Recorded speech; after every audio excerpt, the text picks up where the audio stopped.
Yeah, it's an interesting question. How do I add more healthy fats to my diet? First question I would ask is, why do you want to do that? Because if you're trying to be keto, if you're trying to be metabolically flexible and build this flexibility and this efficiency, this is more about restricting carbs than it is adding in fats. It's more about cutting back calories than it is adding in fats.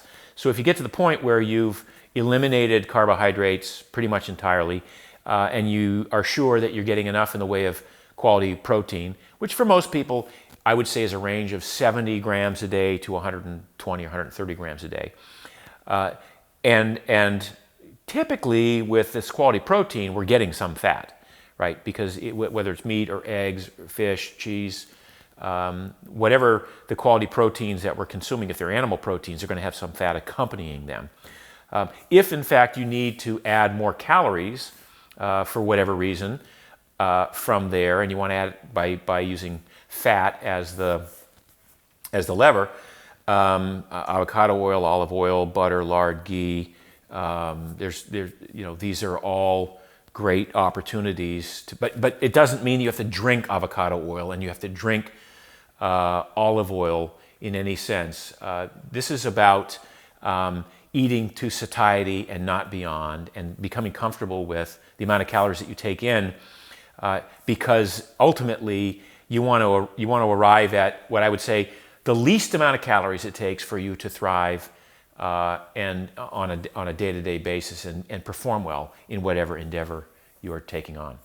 Once you become metabolically flexible, if you're trying to lose fat, the best way to do this, because you become metabolically flexible, because you're extracting most of your energy for your muscle activity throughout the day from fat, you trained yourself to do that from fat on your plate, but now when you decide not to eat, your body goes straight to your thighs or your butt or your belly or whatever and says, well, here's 500 calories of fat. I can eat this right off, consume it right out of the fat stores.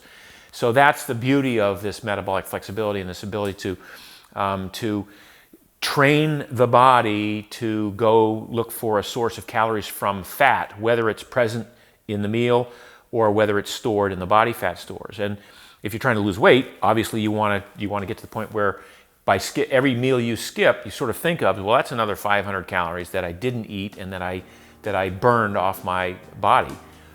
And you can actually do the math, and over time you can lose a lot of body fat that way.